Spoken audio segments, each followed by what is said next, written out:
Here we go. Here we go, Dallas Cowboys fan. This is the Victory Formation Podcast. I'm Prescott. This is Eddie. Eddie, it's another day in the neighborhood. How you feeling, man? What's up, ladies and gentlemen? Missed you guys for a week. We're back. Yeah. And we got cold last week.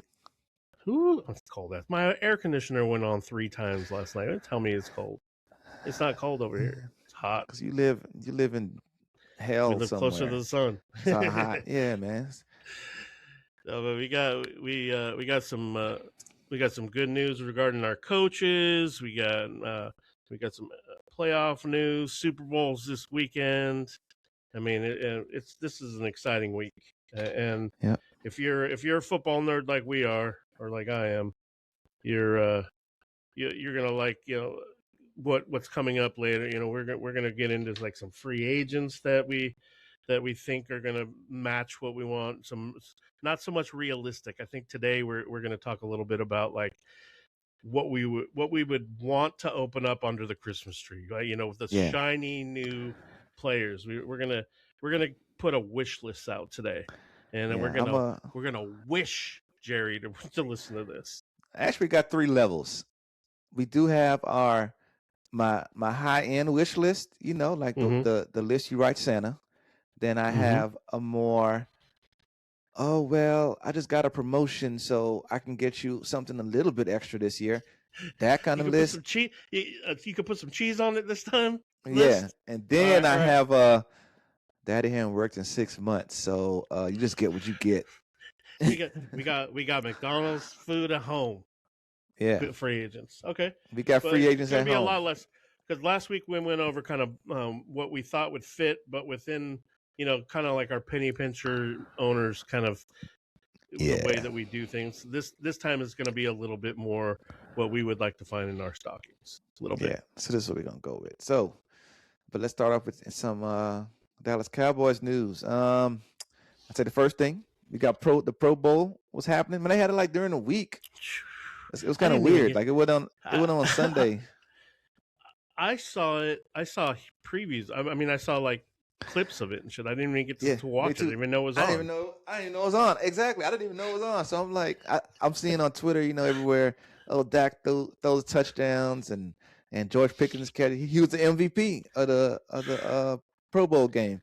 And then your uncle, your second cousin, Shador Sanders was throwing interceptions in the flag football game, right on cue. He said some reporter caught him saying some shit like, I really enjoyed this. I'm glad I got to step out on the stage and prove that I can stand with these players. I'm like, okay. But let's just touch on a few of the highlights of that game because, there was one George Pickens catch that was just, oh man.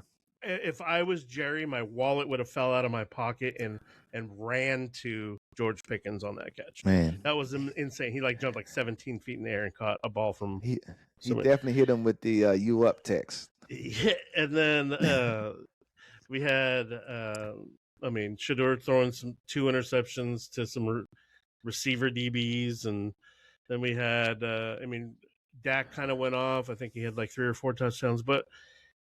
The best highlight of them all was Micah on his little scooter, his hover around chair. Yeah, you posted that in the chat, and I saw that.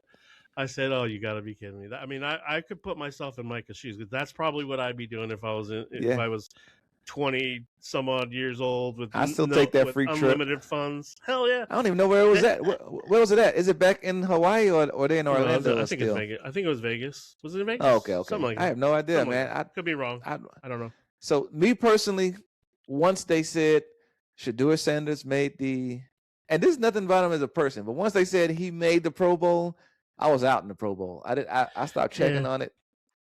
I don't like the game. What I like is the little games that they play, like the sprinting and the tug of war with the linemen and the new thing that they had with the quarterbacks, where they had all those targets that were really far away. And shit. I thought that was really fun. That. Yeah, but I like the one back in the day when they had the blue chalk on there on the ball, and you had to try and throw it and hit it. Yeah, yeah. So stuff like that. they had it last year where it was kind of big. I don't know if they're going to do it this year or not. I don't know if it's part Yeah, of the. I know it's not just like a game, but they do like different things throughout the week. So I don't know if they're they going to do used to have anything a else. game where you played in like sand, and then that one player blew his leg out for Oh, the Blues Lake, season, yeah, and so they stopped yeah. doing that. Yeah, I They're remember like, you're that. not playing, not in the sand, not no. Like we're done. Yeah, we're done with that. But But yeah, anyway, if you want to check out the highlights, I'm sure you can find them on Twitter or whatever. But all right. we missed it. Other Cowboy news: they re-signed Will Greer, futures contract, so he'll not be a free agent when the new league begins. He'll be back Sweet, competing with Milton. that's awesome. That's an awesome signing. Yeah, I like it. I like it. We need another It's like, camp arm. We got to have at least hey, 3 quarterbacks. some people like plain oatmeal. I don't care. Yeah, but That's all he's a good. little he has a little brown sugar on there. And then we signed this matter of fact today we signed a new coach. Yeah. Your boy Taekwon Underwood with the slanted high top fade. He left. It didn't say if he left on his own or did they let him go. But I'm thinking he left on his own. But so we signed this guy named Stephen Bravo Brown to assistant wide receiver coach under Junior Adams. He's a former wide receiver at South Florida. He was Hey, with the Browns for 6 years. Defense quality I control didn't know too coach. much about him. I didn't even know that Taekwon wasn't on the team anymore. Taekwon, for everybody to remember, he is that guy with the high top, and he was really energetic, always running around, high fiving the Yeah, receivers. You probably saw him a few times. It's gonna be sad that he's not on the team because he did bring a lot of energy, but yeah. cool. They I said did want so. to. He's a special teams guy. He was Oh, a yeah. assistant Okay. special teams coach in Cleveland, but then he was also he's named the assistant wide receivers coach. Cool. So We can always he use has both of some those. help too on special teams. I I agree. do want to mention one thing real quick before we get into everything. Um, now that it's Cowboys related, it is Cowboys related.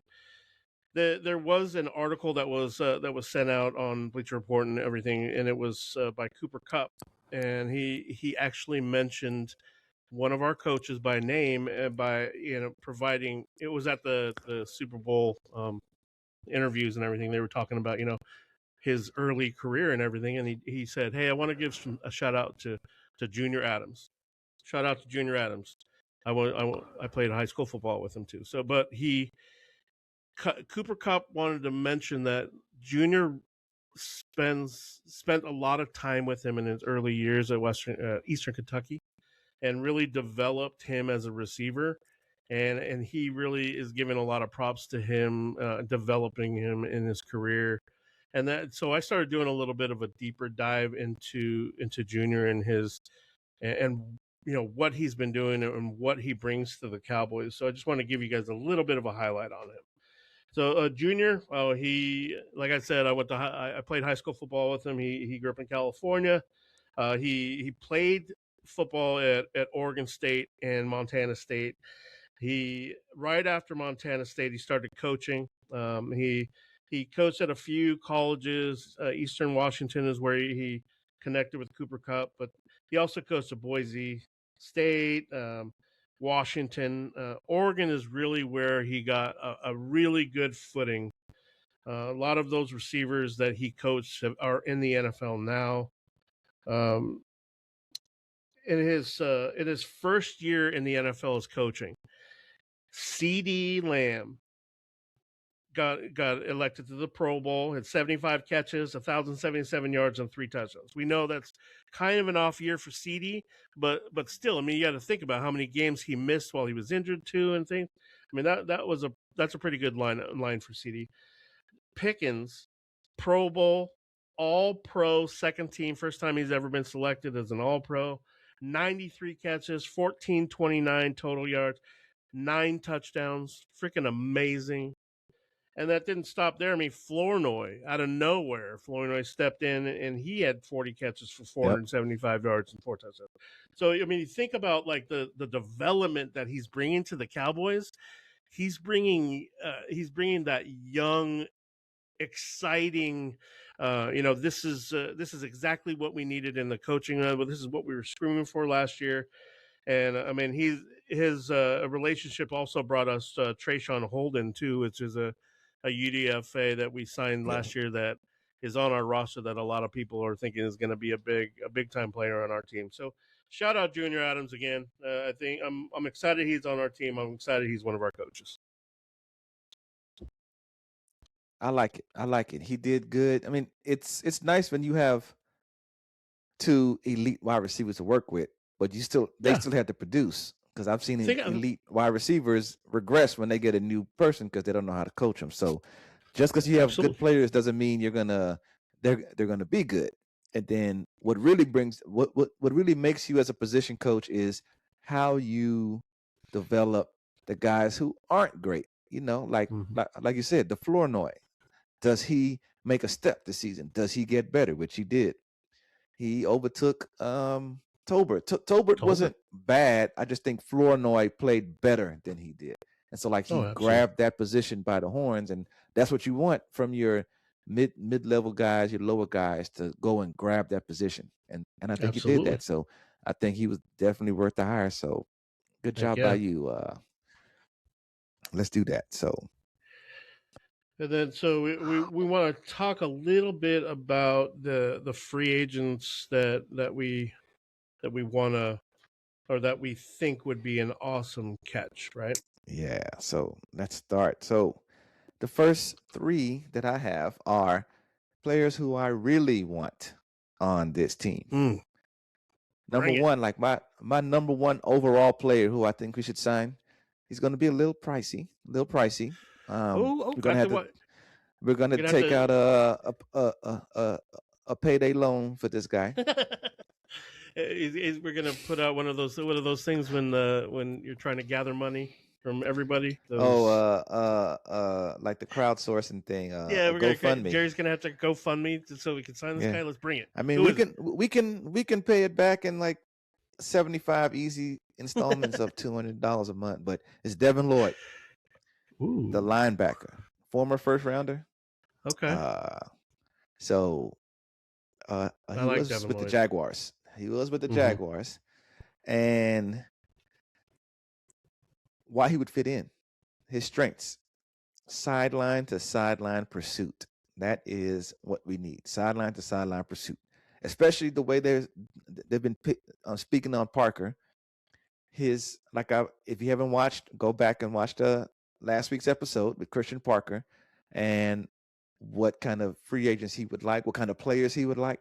He likes guys that set the edge. He's a real strong believer in setting the edge, and the linebackers going and making the play. And that's why, if you look, you saw what's his face, Zach Bond was an All-Pro one year. It was pretty good this year. But block shedding, and blitzing capability. Those are his three strengths: sideline to sideline, block shedding, and blitzing capability. Why he would be an ace on the squad. What were you gonna say? He sounds like a 3-down linebacker that we need, right?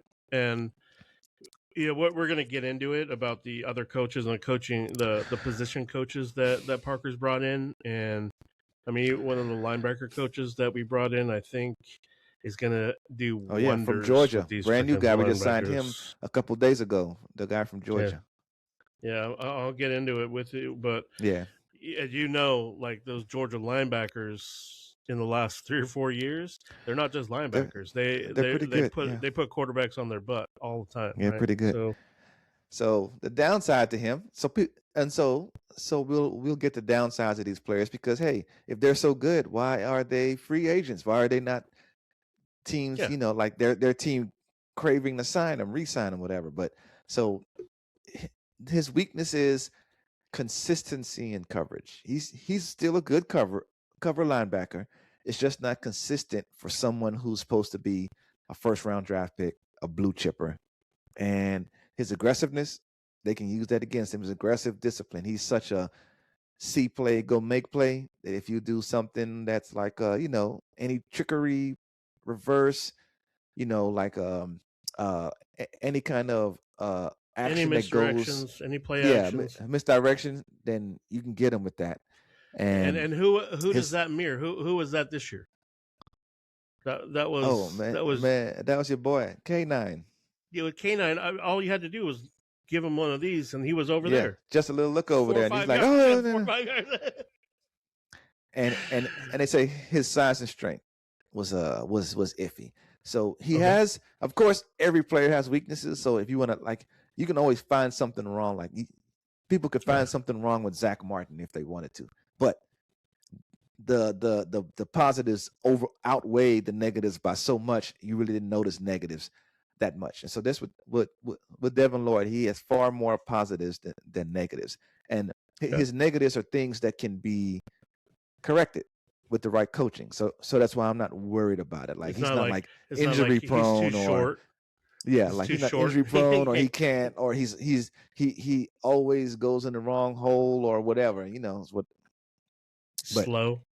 he is he's not slow. So he definitely has great upside, and I would be thrilled to pieces if I saw an alert that says Cowboys sign Devin Lloyd to a contract. Now it will be kind of high. It's going to be like one of those $15 million a year contracts for like 3 years. It's going to be one of those because, of course, you got to outbid everybody in free agency. That's why a lot of players love getting the free agency because they get real money. But we'll see how that goes. That's why a lot of the times we don't go shopping in free agency. Yeah, we like to re-sign our players Yep. because whoever we resign, if we don't re-sign our guys, the guy we have to go and get is going to be a lot more than what it was. Yeah. Like what we pay for like Steele. Steele isn't worth the contract he has now, but at the time, if we said we're not re-signing Steele and we went to get somebody of Steele's caliber, we would have to pay more than what we're paying Steele right now. Oh, yeah. So even though it doesn't look good now, it was a good look back then based off his play. So keep that in mind. That's why players want to be free agents, because they want to bring what the market is. You sign your contract 2 years, the market's going to be up in 2 years. So hey, you're I know. make more money. Tell me I'm pretty. Tell me I'm pretty and give me all the flowers. Exactly. All right. So player number 2 is somebody who was high on the list of trade targets last year, Breece Hall, which now I'm kind of glad we didn't trade for him because now we have a better chance of signing him instead of giving up draft capital for him.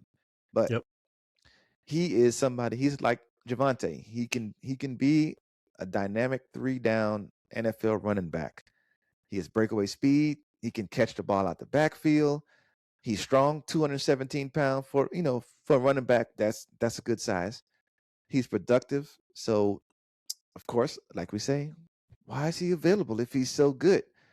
Well, first off, the Jets have a lot of running backs. Braylon Allen is better than he is. That he fits what they want to do. So I would pick Braylon Allen over him as well, which I wanted us to draft him, but we didn't have a 3rd-round draft pick, and he left before we got a chance to pick. But with Breece Hall, he struggles with, like Devin Lloyd, play-to-play consistency.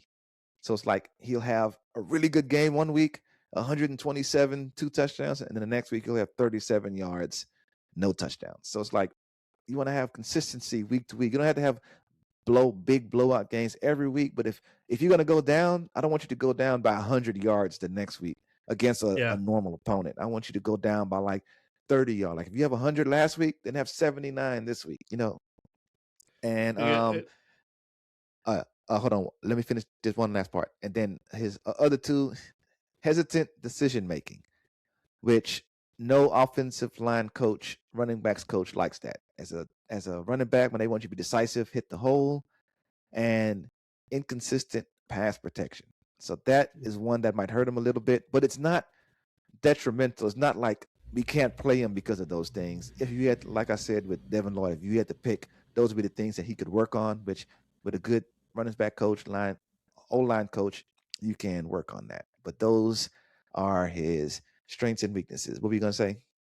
Oh, I was just going to say, we all when we talk about his strengths and weaknesses, we also have to take it with a grain of salt being on the Jets, because as you think of like defenses stepping up, knowing that Justin Fields taking this snap right here, it's not going to be. We don't need to cover the corners. We don't. It's bring everybody up. It's like back in the day when you used to step up to the plate and the pitcher would be like, everybody in. Yeah. everybody in, weak batter. It's something like that. So when we think about that, but Brees Hall was played in like weird spots last year. He'd have really good games, and then the Jets would just go with a whole different like offensive scheme the next game. Yeah. So it would be really strange. But yeah, I agree. It would be a really big pickup if we weren't able to pick up sign Javante. All right. So my last high end free agent that might cost a pretty penny, but I think we would be glad to have him is Jalen Phillips, who Mm-hmm. coincidentally played for the Eagles last year. So Christian Parker actually has an in on that. So he would, I mean, he didn't play the whole season. He got when they got him at the trade deadline, but he was somebody who was mocked, at the trade deadline, like Dallas should pick this guy up. Yeah. Dallas should trade for him. We ended up going the Quinnen Williams route, which was a much better trade. But this was a guy who was linked, by all the big names. So he's highly Does it show talented. how much? Does it show how much that he would need to be paid if we did sign him? Like a No, roundabout I ways. didn't. Nah, but all these So guys that's are good. in the. Well, Brees Hall isn't as a running back, but he would be on the upper end of running backs. But Jalen Phillips would be more than 10 million. Devin Lloyd would be around 15 million, if I remember looking at it. I don't have it in front of me, but I remember That looking. They makes would sense. be in double digits. And so that's Makes why, sense. and knowing Jerry, that's why I put this on the high end. A lot of teams will be glad to pay that, but Jerry would be hesitant. But this guy, highly talented. First round, he has elite size, length. Like he one of those get off the bus guys. Once you see him get off the bus, you're like, oh shoot, they brought the My players to play. You look at him and like, man, he's great. He has good technical, what they call my technical only thing was polish. like when they moved him over to Philly, like I barely saw him. I barely Yeah, saw him, and like I he never didn't, saw and I him don't do know if anything. that was like the scheme or he just didn't understand what needed to be done. But in Miami, he was really good. But Yeah. they had a lot of people that they had to get rid of money wise. They had a lot of Yep. high paid players, whether it was Tyreek Hill, Tua. They eventually got rid Ramsey. of Jalen Ramsey, and Waddle signed a good contract. So they had a lot of, and then they had the guy from Pittsburgh before he left again, Minka Fitzpatrick. So they had a lot of Okay. players that they needed to get rid of to create a more rounded team. So in this instance, it wasn't one of those he wasn't performing. It's just that they just had too many high end players. And so with him, he is he's both. He has the pass rush and the run stopping ability. He has a high motor. His hand techniques is high. Like I said, versatile. But his main weaknesses is his injury history: concussions, torn Achilles. Yeah. Um, he Non-contact injuries yeah, on that and last so it's one, like, which is Achilles. and of course, when it has coverage limitations, but for us, we would probably use him as a defensive end where he wouldn't be out because like he has the kind of body type where they can put him at a like a 3-4 outside linebacker, or he can play DN on a 4-3, and then he the consistency. He had one breakout year at UCLA before going to Miami, and then he was pretty good at Miami, but not, he wasn't groundbreaking for a first round draft pick. But for Mhm. us, I think he would still fit in to what we want to do, and I think we'd be great. I wouldn't. I would not be upset if we brought him in, but I I would wouldn't either. expect I would expect a little discount based off his availability. Like, don't break the bank for him like he's a Quinnen Williams type player. He's not, Oh yeah, no. but he is. But he is up there. He's above average, and he would be His an upgrade over every defensive end that we have, in my opinion. his ceiling is high. It Yeah. really is. I think more than anything. All right. So those are our please Santa. I've been good all year. Wish list players. So now we're going to the more affordable. Like, you know what? You've been pretty good. I'm gonna do my best to get this for you. Depends on Is what kind of sales they have, this and is the I'm gonna get the best version of it. this is Because the pizza? yeah, This is the pizza party at work. yeah. Because oh yeah, I can get him a bike, but what kind of bike are you gonna get? Are you gonna get the All good right. bike with the racing stripes? or you're gonna get the cheap bike that's on sale in Walmart that you know is made out of plastic. So it's like that. And these are Uh, those guys. Okay. So first we're Break looking it at down. Devin Bush, linebacker. If you remember him, Okay. big, athletic, fast, instinctive, and my favorite thing, sideline to sideline range. He's Mhm. definitely a good blitzer. I don't know if you guys remember him. He was with Pittsburgh. He has solid coverage skills in zone and against tight ends and backs, which is good. Knowing the backs that we have in our division, Eckler, uh, uh, what's his name? The guy for the Eagles, Barkley, and Barkley. then we have Scatterbo. So we got guys that need to be able to cover those guys coming out. So with him, Yep. his biggest weaknesses, size. He's only 5'11 for a linebacker. That's kind of tiny. So that hurts him in his block shedding. And he had a injury in 2020 ACL, but that was 5 years ago, so he should be done with that. But like I said, he has way more positives than negatives. 100% approve Okay. of us if we sign him. Who's the next guy? The next guy is Kadeem Ellis. Caden Ellis. I'm sorry. Caden Ellis. You remember that guy from Atlanta? He's a linebacker as well. Okay. Highly productive. He's versatile, durable. He doesn't get injured. That's one of his things. He's good at blitzing. He's a high volume tackler. He's like, Deshaun Lee that you get 17, 18 tackles in the game. We need one of those guys again. We haven't had one of those guys since we had what's the guy who used to wear that big hump that hurt his neck? Coakley? No. Van Der Esch. Van Der Esch. Oh, LE. Yeah, Van Der Esch was the last guy we had that would get like 15 to 20 tackles in some random game. You look up and be like, man, Van Der Esch had 17 tackles.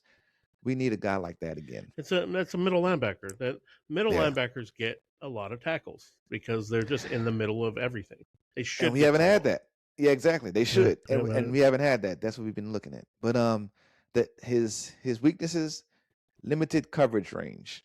So I don't think he's really good at carrying a person all the way down the field like some of the modern off-ball linebackers. His change of direction is not as good, and shedding blocks. It seems that the weaknesses in all these linebackers are shedding blocks. Next guy, Reed Blankenship. That's the third guy. He's some of these reliable. Some of these guys we already talked about last week. Yeah, what other guys did. do you have on there? We talked about Lloyd. We talked about that guy. We talked about Blankenship. Give me new guys. New guys. So that's where our cheap guys come in. This is our bottom of the barrel Dollar General players right here. The ones that Jerry loves. Bring them in cheap. Oh, these are the real reality. Yeah. I don't know if you remember him, Arden Key. I only remember him because he went to LSU. Line? That was my boy. Yeah, defensive line, Arden Key. Yeah, he was a Niner, wasn't he? Yeah, he was. Yeah, he got drafted by the Niners, and he's been playing with Tennessee for a while. But I don't remember him mostly because I wanted us to draft him out of LSU, but he went high Big kid. in the Big draft. Kid. Yeah, long limb, athletic, high bend around the corner, all the good stuff you'd like in a defensive lineman. Lower body strength, which is good because we need somebody to stop the run. But his durability and weight management, that's his weaknesses. Like his strength and weight is just bad. His inconsistency is his bad stuff. And he just has raw technique. He's not technically sound. He used to win a lot just by being one of the best players at LSU, and he carried that over into the NFL instead of learning multiple moves. He just tried to beat everybody by straight athleticism. But then you learn, shoot, these NFL tackles are pretty good. I just can't beat them by pure speed. You got to have moves or whatever. So that was it. The second one is Quinnen Williams' brothers, Quincy. That's another linebacker. So his big thing is he's a what they call a flow and hunt player. He can diagnose what's going on, flow to the play, make the play. Like he sees it, flows over there, boom, attacks. He does it. He's good at that. He's a high volume tackler as well, which is another thing we need. He's a very aggressive in his play, like the hunt part. And so his struggles, consistency, coverage gaps, which kind of gave me a little pause, He's a but I big think kid. that can be, uh uh fixed with coaching. And then he just had a decline in performance, but like you said, we'll chalk that up to just being a player on the Jets. Like they just sucked the life and goodness out of a player. So I think a change of scenery is what's going to make this guy good.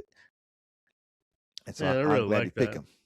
And I finally, really like those last two. yeah. I really And finally, last guy, Rashid Shaheed.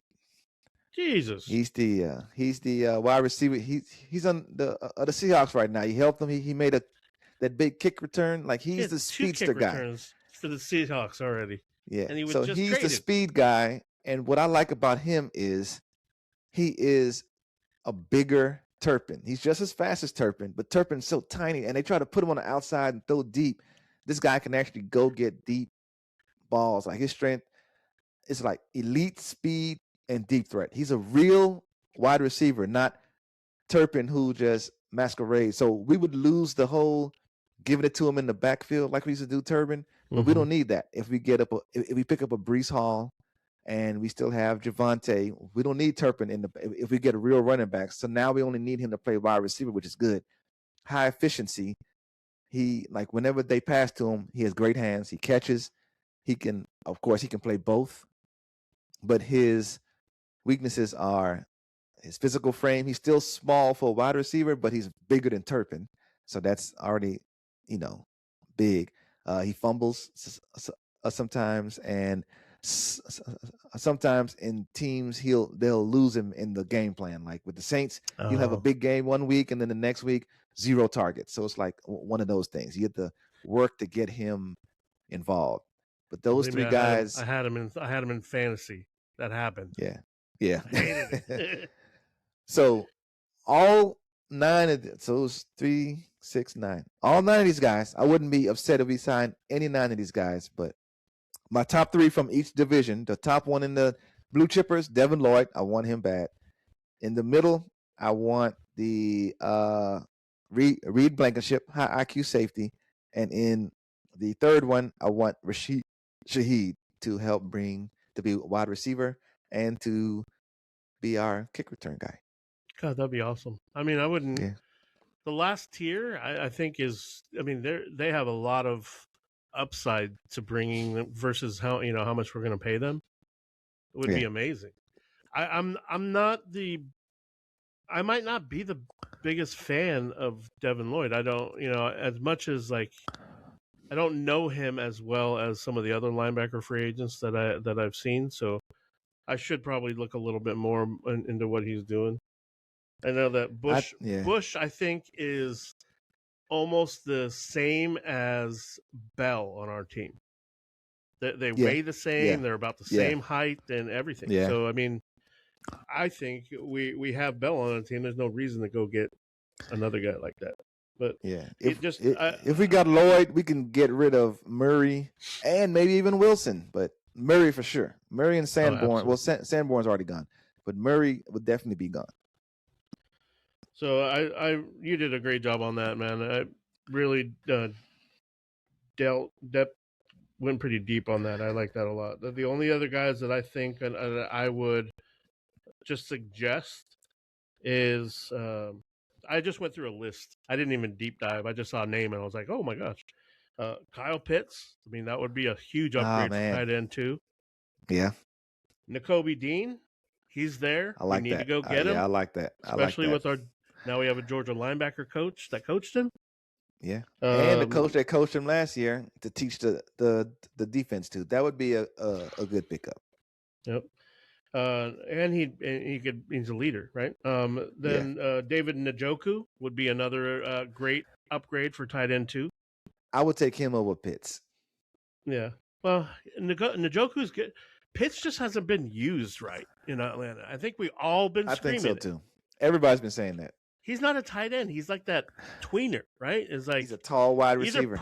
Either put some muscle on, or maybe let's Slim up put a you in little, the yeah. slot. And then another guy that I really loved in the draft, and I can't believe he's a free agent. If the Bills let him go, fuck.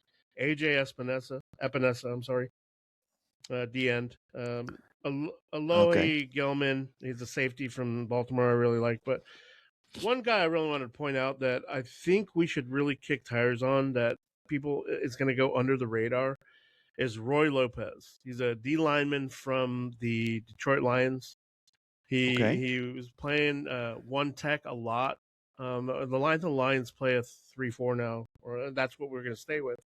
So having him in the rotation, maybe if we lose a Solomon or if we lose somebody, Roy Yeah. Lopez is somebody that has the size and ability to do what you need to do. He caused a lot of traffic for Mm-hmm. Detroit. He didn't make a lot of stops. He didn't make a lot of tackles, but he just caused traffic because he's just a thick ass man. And I just like him. He's University of Arizona, Yeah. so I have a little bit of ties with him. But I mean, if he was a free agent and he was out there for it's a 1 year try it, and it was like a super low minimum, Mm-hmm. grab him in a heartbeat. So yeah, those are the free agents The that we only love thing and enjoy. that's hurting him is, to me, the middle of our defensive line. That's like the strongest group we have on our team right now. That's the only thing that would hurt him. He'd have a lot But of it's just a competition to rotation. go It's just through. the rotation. Like we Yeah. need a rotation. We need just those little tiny plays in between when Quinnen needs a breath, or just to get in there for 2 or 3 plays at the most, Yeah. and give us everything you have all at once. It'd be awesome. Then we wouldn't have Because to I have can see Toya out there. them keeping. Because a lot of people were saying they were going to let Clark go. I can see them keeping Clark, Williams, Oh and yeah. Osa. Oh, And then, of 100%. course, we have Hope so. Perry on Winfrey. Then we have Jay Toya and Solomon Thomas backing them up. And I wouldn't mind keeping all 3 of those guys. But if they can make an upgrade, like if that guy's the upgrade over Winfrey or Toya, Like Toya. bring him Yeah. in. Yeah, Oh yeah. let's do it. And then All the right. last So thing that the last little bits of pieces that I wanted to go through were the newer coaches that we signed this week. who I did don't we want to get? take up too much of your time. I didn't go super deep into these, but I Oh, no, I just did. need to introduce him to everybody. We'll do an introduction and kind of what they bring to the team. So I don't know if you guys all knew about this. We signed Derek Ansley for our or I'm going to say we, but it was actually our Parker, Christian Parker, and what was able to bring on the coaches that he wanted, which is what a change from the Mm-hmm. Cowboys, right? So Derek Ansley was signed for our defensive pass game coordinator. He's and DB coach. He comes to us from the Packers. He is a very well recognized and respected coach in the NFL. He coached with the Raiders and the Chargers before, but I mean the Green Bay defense that he's coming from was probably one of the best. I mean, if you take away Seattle, I mean, I would say Green Bay's defense was probably one of the best in the NFL. Yeah, they just And had a lot of injuries. the back end of their defense was ridiculous too. So I mean, he's going to bring a lot of that knowledge and of coming from a good defense. When you come from a defense that's not as good as it, maybe you're like, oh wow, you guys are really good. No, you're coming in and be like, oh, this is what I demand. This is what I expect. Yeah. We signed Ryan Smith for our secondary cornerbacks coach. He came Mm-hmm. to us from the Cardinals. He is one of the coaches that didn't really have a connection with Parker, but he did come from a Cardinals defense that in the last 2 years, in 24 and 25, they actually really were. They were the team in Arizona that was trying to keep them in games. Their offense wasn't. Yeah. So they allowed the fewest TDs in the whole NFL last year. They only allowed 10 passing TDs, which is crazy to me. You think about it. Gave Dak fits. But again, Arizona wasn't up a lot, so teams didn't really have to pass a lot. So you have to think Yeah. about it that way too. But still, 10 touchdowns in a whole year in 18 games. That's That's crazy. crazy. That's crazy. And then he also works well with the safeties here there in Arizona too. So I mean that's going to be a big thing here in on our team is trying to get these safeties going, right? Oh And man. then we also signed Marcus Dixon for our defensive line coach. This was a kind of a huge surprise. I like If that one people though. don't remember, Marcus Dixon actually was a Cowboy back in Yep. 2008. Uh-huh. He didn't play a lot. He just grabbed a cup of coffee with us and went and moved on to other teams. But what he brings to us, I mean, he's coming from the Vikings, but he started coaching with the Rams. He coached with the Broncos, which is where he actually connected with Preston and with what am I saying, Preston with Parker and brought that Fangio kind of Yeah. defensive mentality with him. Then he moved over to the Vikings and took on all the everything that Flores taught him. So now he has Fangio and Flores defensive scheme in him right now. He Yeah. uh, he learned the value of patience from him, and he really demands a lot of he commands that respect. Like when Flores is out there, people aren't going to come up with him with some bullshit. Yeah. They know that they're going to have to deal with him. So he commands that. And I was really excited that we were able to pick him up. And then last but not least, we picked up, and I'm going to chop his name up crazily, but I believe it's Chidera Uzo Deribe. Did I say that pretty good? Yeah, that sounds pretty good. All right. So phonetically, that's how I said. I mean, he was the Georgia linebackers coach. He's been with them since 2022. So if you think back, just think back 3 or 4 years. The last 3 or 4 years, Georgia's been dominating the SEC on defense, right? Before that, They've been he pretty was with good. a Yeah. few other colleges. Their linebackers were Yeah. just They've been pretty insane. good. Every Yeah. every good linebacker that Georgia has either goes to Philadelphia or to like Detroit. They're playing in the NFL and they're doing well. Um, another thing about him is that he comes from the Kirby Smart tree. We really wanted to get Kirby Smart. I heard that we were talking to him, but he stayed in college, and so Yeah. we got the next best thing is his mentor or off of his tree. He really does a great job of making sure that not only the D line but the linebackers are getting to the quarterback as well. That was one thing that his scheme does, and what his coaching is that make the quarterback uncomfortable. Like we said, get to his toes, make him know that you're there. You don't have to hit the quarterback every time.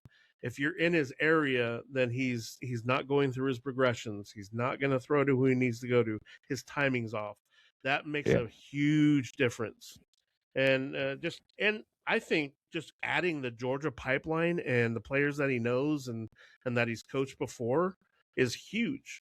If I'm the Kobe Dean and I'm looking at teams and I see my coach over there that I love and my other coach that I love, I might go to the Cowboys over if they weren't on the team. You know what I mean? So that pipeline of those Georgia players, I think, is going to be a good, especially even in the draft and free agency. He knows them. So I those are like the that. four coaches that we signed. I hope I didn't go too deep into them. We just want to introduce them. But now when you look on the sideline, it's gonna the average age of our coach is has lowered by like Yeah. 14 years or something like Yeah, that. it's It's like crazy. 30 something. Yeah, it's crazy. We got It's young great. guys. I wish we had gotten Zach Orr, but it's We all don't right. know We didn't yet. get him. We don't know. Yeah, Did he say he it's hasn't still a signed yet? chance. He And hasn't it's signed still a yet. chance. It's still a chance, but I wish we get him. That I would be like the cherry on top to me. Yeah, it really would. But that's it for the information that we have for this week, guys. I think what I'd really like to see is you guys jumping in the chat and telling us some of the free agents that we didn't talk about that you think would be a good fit. I know we missed a couple because when we're talking about them, they popped up in my head too. I'm sure they did for Yeah. you. So I think if you guys jump in the chat, let us know who we missed. what you guys would like to talk about next week. I think we really haven't discussed what it is, but I have a couple ideas. I think we should get into Yeah, maybe because we some still draft we still have picks. we still have time because free agency doesn't start till March 11th, so we got literally a month before. So we Like the earliest they can do something officially is the 9th. That's like the tamper period, and then Mhm. that's when Schefter and all those guys are gonna start. Oh, this guy signed 4 years, $172 million contract or whatever on the 9th, what and then 11th what is is when the they date? actually sign. What is the date that everybody has to be released? That's when we'll know like a huge list of, oh my god, I can't believe that guy released too. Oh, you know what? Let me see. I don't know. Because I mean, you can release Um, people anytime. no, but I mean, at the end of the year is when you do your exit interviews, and then you have to say, "This is my future roster." Let's see. They don't have anything like that. Hmm.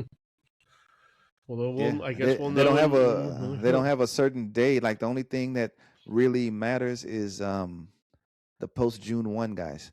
Like so between now and then you can just release people. Like you don't have to have a certain date to release them by. The only thing is the post June 1 designation.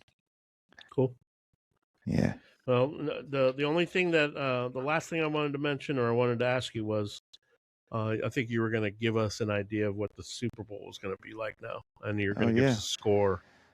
Yeah. So I don't think it's going to be a blowout or anything like that. I think the defenses are pretty good to where Sam Darnold's not going to go crazy. Drake May is not going to go crazy. I think it's going to be low scoring. Like I think both score under 24.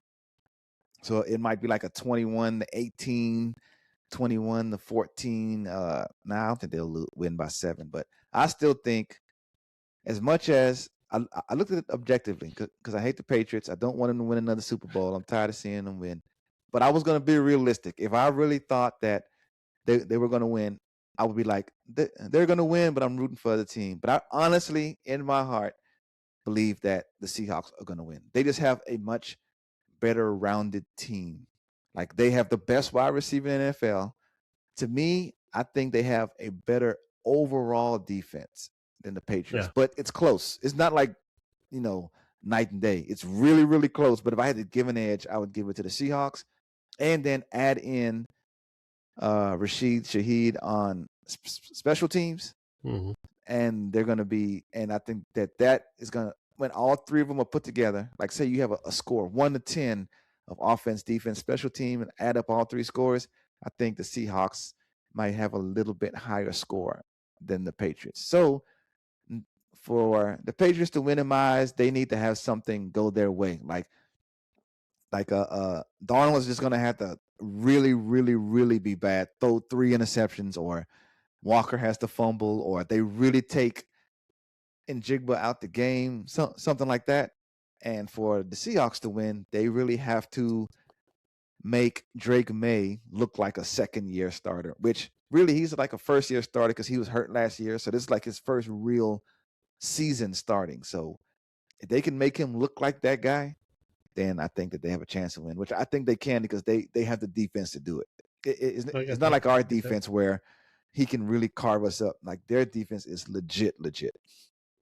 So I don't know if you saw that clip of them interviewing Romo, and they're like, hey, who do you think is going to win?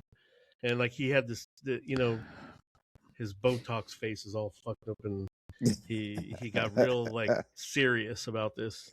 But he said, "I'm going to be really honest with you." He said, "What I want you to say, I'm not going to tell you who's going to win."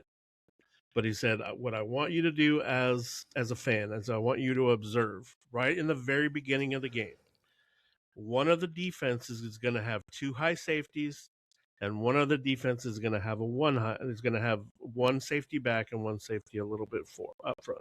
Mm. He said the team with the 2 high safeties that are too far back is going to get beat because both teams are going to recognize that, and they're going to run the ball a lot in the very beginning of the game and get a momentum boost from there.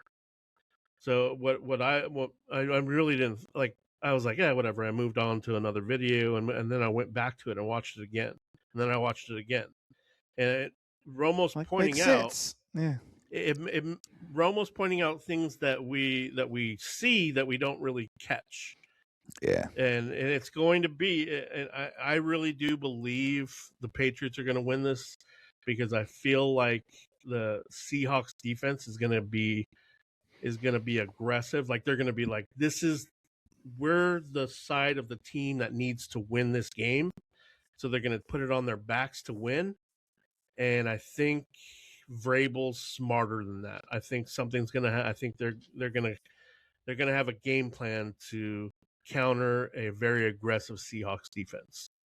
So I think I'm coaching is going to be thinking really big on this. Coaching is Mhm. going to be really big in this game. McDonald's a great coach, though. I mean, that's He is. Both of them are good, and that's why I'm like, man, whoever makes the even though they won't be huge mistakes, it's going to be little mistakes made. Even Mhm. Bill Belichick makes little mistakes in games. Oh yeah. Whoever makes the most little mistakes, I think that's what's going to cost the team. Like, oh, I had to use a timeout early in the third quarter, as opposed to saving it at the end of the game, or I didn't have that timeout to kick that field goal before halftime. You know, something like that. That is what's going to doom somebody in. What's going to Timing. I think what'll be really cool about this Super Bowl is I think the prop bets will be fun. I think who's going to score first, because we have no clue, right? You have no Sure clue don't. who has the advantage of scoring first. What colors just the all the little Gatorade, things, all that. bro. It's going to be crazy. It'll be fun. Yeah, I need to move to a state where I can gamble. I got $5. I saved $5 from Christmas. I still got it. I'm sure it'll be legal in Texas soon. Too much money in it. So, well, that's what we got. Next week we'll have some more news for you. Have shape free agency some more, and we'll dabble. We'll have something special for you to look forward to next week. So y'all stay tuned. Eddie, tell people bye so we can go eat dinner. Yeah, I'm hungry. Remember to make sure that you're telling your loved ones you love them. You might not get a second chance, and always remember this: don't look in your neighbor's cup to see how much they have. See if they have more than you. Just make sure they have enough. That's all you need to do. Remember that. That's it. It doesn't matter if they have too much. It's not going to affect you in any way. Smile. Giving y'all life lessons in here. All right, yes, man. Sir. So y'all take it easy. We'll see y'all next week. Be safe out there. Blow your whistles.